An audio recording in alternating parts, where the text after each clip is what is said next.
Alors pour trouver du travail, surtout quand on est fan de ménage, il faut une voiture, on expliquera pourquoi avec les nombreux déplacements, mais la voiture devient aussi, dans la recherche du travail, un élément de motivation. Votre voiture, c'est le tracteur, à qui vous avez même dédié le livre. Oui, alors c'est vrai que ça fait toujours marrer les gens qui ne sont pas de Paris, que nous, avoir une voiture, ça se fait pas du tout à Paris. Partout ailleurs, voilà.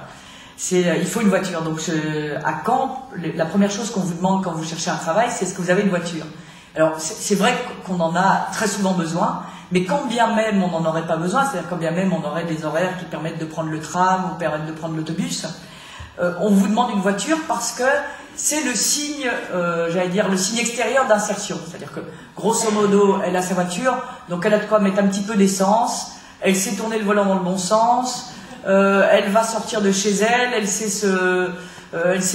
sortir de son quartier, donc c'est vu comme quelque chose qui vous fait admettre dans la communauté des gens demandeurs d'emploi.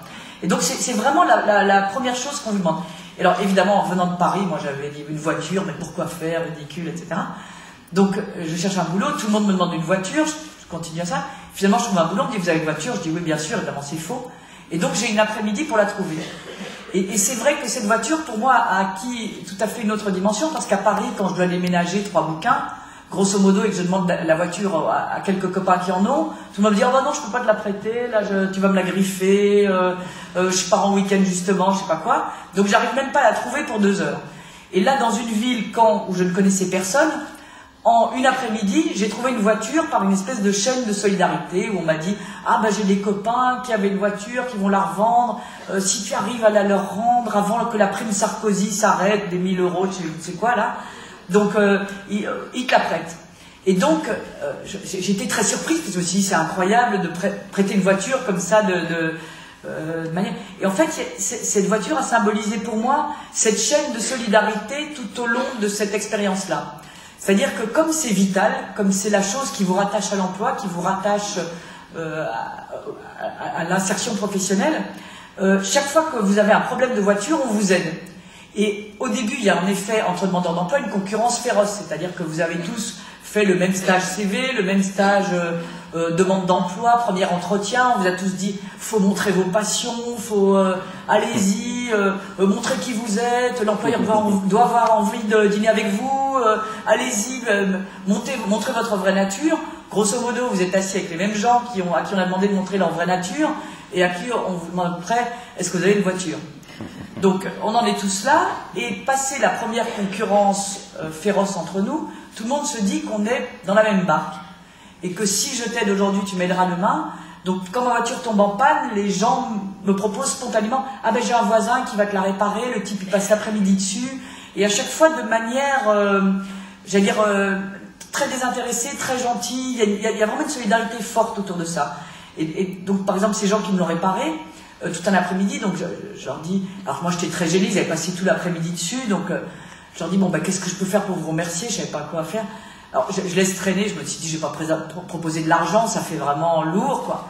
Alors je laissais traîner, je dis qu'est-ce que je peux faire pour vous remercier. Alors le type répondait pas, donc je me suis dit je vais faire à la française. Donc vous voudriez bien une bouteille de vin? Alors le type non, on a arrêté de boire, donc voilà, donc je me suis dit que faire. Et c'est lui qui m'a dit bon ben on va vous offrir un café, plutôt nous. Et il y a eu à chaque fois cette aide, cette façon de dire on est tous dans la même barque, j'allais dire. Et ça, ça a été quelque chose de très fort pendant toute cette expérience. Alors vous trouvez du travail, le premier c'est le ferry, le plus important. Est-ce que vous pouvez nous expliquer comment vous l'avez trouvé ce travail dont tout le monde vous disait que c'était la pire des choses à faire? Oui. Alors tous ceux qui vous le disaient ne connaissaient personne ayant travaillé là-bas. Oui, c'est vrai que Caen, donc c'est une ville, il s'appelle maintenant Caen-la-Mer, mais en fait c'est pas du tout au bord de la mer. Donc le port de Caen, c'est Ouistreham, donc c'est à une quinzaine de kilomètres de là, relié par un canal. Et donc le ferry qui relie Ouistreham à l'Angleterre s'arrête à Ouistreham. Et Ouistreham c'est assez petit, c'est donc environ 15 000 habitants, enfin ça dépend comment on compte. Et le ferry demande beaucoup de main d'œuvre. Et donc c'est en permanence, on embauche des gens, et notamment des gens de Caen, parce qu'il n'y a pas assez de personnes qui pourraient y travailler à Ouistreham. Donc, mais venir de Caen, c'est quand même, ça met quand même un petit temps, c'est assez long, donc il y a un temps de trajet qui est long. Il faut covoiturer, donc le fameux tracteur dont on parlait. Et puis il faut venir parfois à des horaires décalés quand il n'y a pas de bus. Tous les horaires sont décalés, donc on y va très tôt le matin.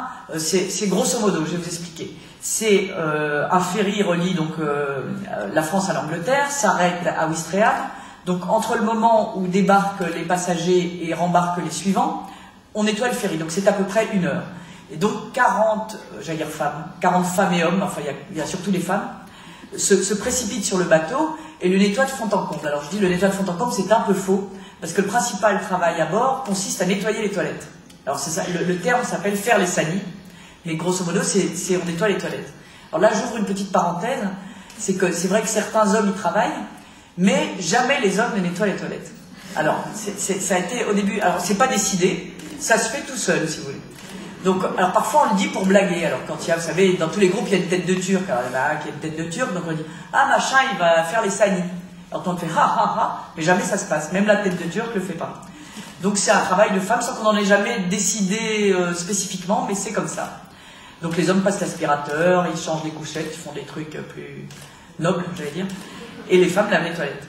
Donc voilà, donc c'est ce boulot-là. Et c'est vrai que c'est désigné par tout le monde parce que c'est très tôt le matin, parce qu'il y a un trajet long, en tout cas pour venir de Caen, parce que il fait froid sur le port, parce que c'est un travail brutal et à la course. Hein, tous les matins on court le 100 mètres quand on fait ça. Donc tout le monde vous dit n'y allez jamais. Et donc évidemment j'y suis allé. Et voilà, vous avez fait ça, mais ça ne suffit pas pour vivre, il faut faire un travail ailleurs. C'est ça aussi qui est marquant dans votre livre, enfin, certains le savaient peut-être déjà, mais c'est qu'on ne cherche pas un travail, on cherche des heures à faire à droite à gauche. Voilà, c'est le propre de cette précarité-là, enfin en tout cas de la précarité qui passe par ces entreprises de services, j'allais dire. C'est que grosso modo, vous n'êtes pas un employeur, si tout se passe bien, vous en avez 5. Donc le gros mois où j'ai été une battante, j'allais dire, j'avais 5 employeurs par jour, donc vous avez à peu près 1 heure à 2 heures de ménage par vacation. Vous avez presque chaque fois autant de temps de trajet, donc ça fait des journées interminables, vous vous levez à 4h30 du matin et vous couchez à 23h, et où vous passez d'un boulot à l'autre, et à la fin de ce mois-là, moi en tout cas d'expérience, j'ai touché 720 €. Donc vous avez 5 employeurs, vous avez cette amplitude horaire de toute la journée, et vous touchez 720 €. Donc pour vous donner une idée des chiffres, la chambre meublée que je loue à Caen m'en coûtait 348. Donc c'est sûr que c'est compliqué. Et c'est vrai que la précarité aujourd'hui, c'est la première des choses, c'est celle-là. C'est des heures accumulées avec des employeurs différents, passer d'un site à un autre à la course. Et c'est cette espèce de manière de remplir sa journée le plus possible. Et finalement, avec le moins de salaire possible. Alors le moins de salaire, notamment parce que dans le nettoyage, beaucoup d'employeurs, vous l'écrivez, considèrent que les femmes ne peuvent pas dépasser les 20 heures, elles sont plus productives à 20 qu'à 40, et physiquement, elles ne peuvent pas davantage, donc il y a une précarité qui est organisée. Parce qu'évidemment, le salaire ne va pas avec. Voilà, alors ça c'est assez... beaucoup d'employeurs ont ce discours-là de dire, mais de toute façon, les femmes n'y arrivent pas, les 35 heures, nous, pour leur bien, on ne leur propose pas, parce que c'est trop dur pour elles.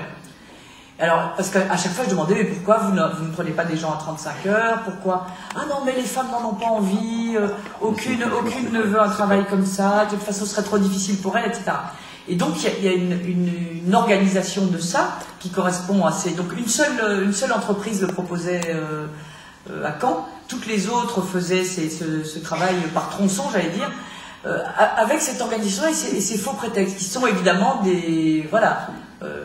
j'ai pas entendu parler, enfin en tout cas mes collègues du travail, ça leur aurait tout à fait convenu. Hein. Donc c'est vraiment un prétexte donné à ça.